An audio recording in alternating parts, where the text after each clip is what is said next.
कोसागुंडाଠାରେ त्रिरंगा ଯାତ୍ରା ଅନୁଷ୍ଠିତ। ପ୍ରଧାନମନ୍ତ୍ରୀ ଶ୍ରୀ ନରେନ୍ଦ୍ର ମୋଦିଙ୍କ ଆହ୍ୱାନ କ୍ରମେ ସମଗ୍ର ଦେଶରେ ଦେଶପ୍ରେମ ଓ ଜାତୀୟ ଏକତାର ଭାବନାକୁ ସୁଦୃଢ଼ କରିବା ଉଦ୍ଦେଶ୍ୟରେ ତ୍ରିରଙ୍ଗା ଯାତ୍ରା ଆୟୋଜିତ ହେଉଛି। ଏହି ଅବସରରେ ଆଜି କୋସାଗୁଣ୍ଡା ଗୋଷ୍ଠୀ ଉନ୍ନୟନ ଅଧିକାରୀ ଆଶିଷ ତ୍ରିପାଠୀଙ୍କ ତତ୍ତ୍ୱାବଧାନରେ କୋସାଗୁଣ୍ଡା ସରକାରୀ ଉଚ୍ଚ ବିଦ୍ୟାଳୟର ଛାତ୍ରଛାତ୍ରୀଙ୍କୁ ନେଇ ତ୍ରିରଙ୍ଗା ଯାତ୍ରା ଅନୁଷ୍ଠିତ ହୋଇଯାଇଛି। ସମସ୍ତେ ବିଦ୍ୟାଳୟରୁ ବାହାରି ସ୍ୱର ପରିକ୍ରମା କରିବା ସହ ବିଦ୍ୟାଳୟକୁ ଫେରିଥିଲେ। ସମସ୍ତଙ୍କ ହାତରେ ଜାତୀୟ ପତାକା ସହ ଦେଶାତ୍ମବୋଧ ସ୍ଲୋଗାନ ଏବଂ ସଙ୍ଗୀତ ଗାନରେ କୋସାଗୁମ୍ଟା ଏକ ପ୍ରକାର ଦେଶାତ୍ମବୋଧ ପରିବେଶରେ ଛାଉଣି ହୋଇଥିଲା। ସାଂସଦ ପ୍ରତିନିଧି ସୁରେଶ ପାତ୍ର, ବିଧାୟକ ପ୍ରତିନିଧି ବୀରେନ୍ଦ୍ର ପୂଜାରୀ, ବିଜେପି ଯୁବ ମୋର୍ଚ୍ଚା ସଭାପତି ସୁଧାଂଶୁ ପ୍ରଧାନ, ଜିପିଡିଓ ଅଜିତ କୁମାର ନନ୍ଦ, ସ୍କୁଲ ଶିକ୍ଷକ ଶିକ୍ଷୟିତ୍ରୀ ସମେତ ବ୍ଲକ କର୍ମଚାରୀ ଏହି ଯାତ୍ରାରେ ସାମିଲ ହୋଇଥିଲେ। ଆମର ପରିଚୟ, ଆମ ଜୀବନ ଏବଂ ଆମର ଗର୍ବ। ଆପଣମାନେ ଜାଣିଥିବେ କି ଅଗଷ୍ଟ 15ରେ ଆମେ ଏହି ବର୍ଷ 80ତମ ସ୍ୱାଧୀନତା ଦିବସ ପାଳନ କରିବୁ।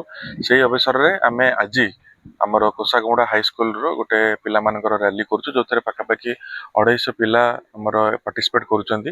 ଆମେ କୋସାଗୁଣ୍ଡାର ହାଇସ୍କୁଲରୁ ବାହାରିକି ଆମେ ଜଗନ୍ନାଥ ମନ୍ଦିର ପର୍ଯ୍ୟନ୍ତ ଯିବୁ ଏବଂ ସେଠାରେ ଗୋଟେ ଛୋଟ ଆମର ମିଟିଂ ହେବ, ଯେଉଁଥିରେ ଆମେ ପିଲାମାନଙ୍କୁ ଶିଖେଇବୁ କି କେମିତି ତିରଙ୍ଗା ନେଇକି ଆମେ ବଞ୍ଚିବା, ତିରଙ୍ଗା ଆମର ଜୀବନ ଏବଂ ଆମମାନଙ୍କ ମନର ଭିତରେ ଯେଉଁ ପାଟ୍ରିଅଟିକ୍ ଫିଲିଂ, ଜାତୀୟତା ଭାବ କେମିତି ସୃଷ୍ଟି ହେବ, ଲୋକମାନେ କେମିତି ଦେଶକୁ ଭଲ ପାଇବେ ଏବଂ ତିରଙ୍ଗାର ସମ୍ମାନ କରିବେ, ସେ ବିଷୟରେ ଆଲୋଚନା ହେବ। ଧନ୍ୟବାଦ। ଦେଖନ୍ତୁ, ବର୍ତ୍ତମାନ ଆମେ 80 ବର୍ଷ ପାଳନ କରିବାକୁ ଯାଉଛୁ ସ୍ୱାଧୀନତା ଦିବସର। ତ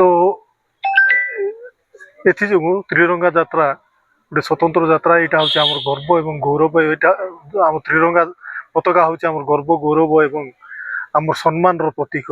ଏବଂ ଯେହେତୁ ଆମେ ଜାତୀୟତାବାଦକୁ ବିଶ୍ୱାସ କରୁ, ତେଣୁ ଆମେ ଏଇ ତ୍ରିରଙ୍ଗା ଯାତ୍ରାକୁ ଗୋଟେ ସ୍ୱତନ୍ତ୍ର ଯାତ୍ରା ଭାବରେ ପାଳନ କରି ଆଜି ପ୍ରତ୍ୟେକ ଏଇ ଯେଉଁ ଗାଁରେ କୋସାଗୁଣ୍ଡା ଗାଁ ସାରା ବୁଲିବୁ।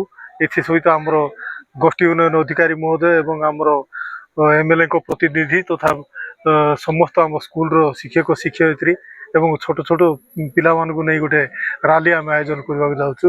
ଦେଶର ପ୍ରଧାନମନ୍ତ୍ରୀଙ୍କର ଆହ୍ୱାନ, ଆଜି କୋସାଗୁଣ୍ଡା ଠାରେ ତ୍ରିରଙ୍ଗା ଯାତ୍ରା, ଯେଉଁ ସତ୍ୟ ଶାନ୍ତି ପ୍ରଗତିର ଯେଉଁ ତ୍ରିରଙ୍ଗାର ଚିହ୍ନ ଅଛି, ତାକୁ ରାଷ୍ଟ୍ରୀୟତାରେ ପରିପ୍ରକାଶ କରିବା ପାଇଁ ପ୍ରଧାନମନ୍ତ୍ରୀଙ୍କର ଆହ୍ୱାନ ଥିଲା। ତେଣୁ ଆଜି କୋସାଗୁଣ୍ଡା ବ୍ଲକଠାରେ BDO ମହାଶୟ ଏବଂ MPଙ୍କର ପ୍ରତିନିଧି ସୁରେଶ ଭାଇ ଆଉ ସ୍କୁଲର ଛାତ୍ରଛାତ୍ରୀ ଏବଂ ଅନ୍ୟାନ୍ୟ ସ୍କୁଲର ଛାତ୍ରଛାତ୍ରୀ ଆଜି ତ୍ରିରଙ୍ଗା ଯାତ୍ରାରେ ଭାଗ ନେଇଛନ୍ତି। ଏଇଟା ଗୋଟେ ରାଷ୍ଟ୍ରୀୟତାର ଭାବନା ଆଣିବା ପାଇଁ ସରକାରଙ୍କର ପଦକ୍ଷେପ। ତ୍ରିରଙ୍ଗା ଯାତ୍ରା ମାଧ୍ୟମରେ ଆମେ ସ୍କୁଲ କଲେଜ ମାନଙ୍କରେ ଯେଉଁ ଛାତ୍ରଛାତ୍ରୀମାନେ ଆମର ଭବିଷ୍ୟତ ଦେଶର ନାଗରିକ, ସେମାନେ କେମିତି ଆଗକୁ ରାଷ୍ଟ୍ରୀୟତା ବଜାୟ ରହିବେ ଏବଂ ଦେଶ ବିରୋଧୀ କାର୍ଯ୍ୟରେ ସେମାନେ ଲିପ୍ତ ରହିବେ ନାହିଁ। ଦେଶର ରାଷ୍ଟ୍ରୀୟତା କେମିତି ବଜାୟ ରହିବ ଏବଂ ଦେଶ ପ୍ରୀତି ଭାବନା ଆଣିବା ପାଇଁ ଆମେ ଯେଉଁ ତ୍ରିରଙ୍ଗା ଯାତ୍ରା ଲୋକଲୋଚନକୁ ଆଣୁଛୁ ଏବଂ ସମାଜରେ ଏଇଟା ଗୋଟେ ତ୍ରିରଙ୍ଗା ଯାତ୍ରାକୁ ରାଷ୍ଟ୍ରୀୟତା ଯାତ୍ରା ବୋଲି ମାନ୍ୟତା ଦେଉଛୁ।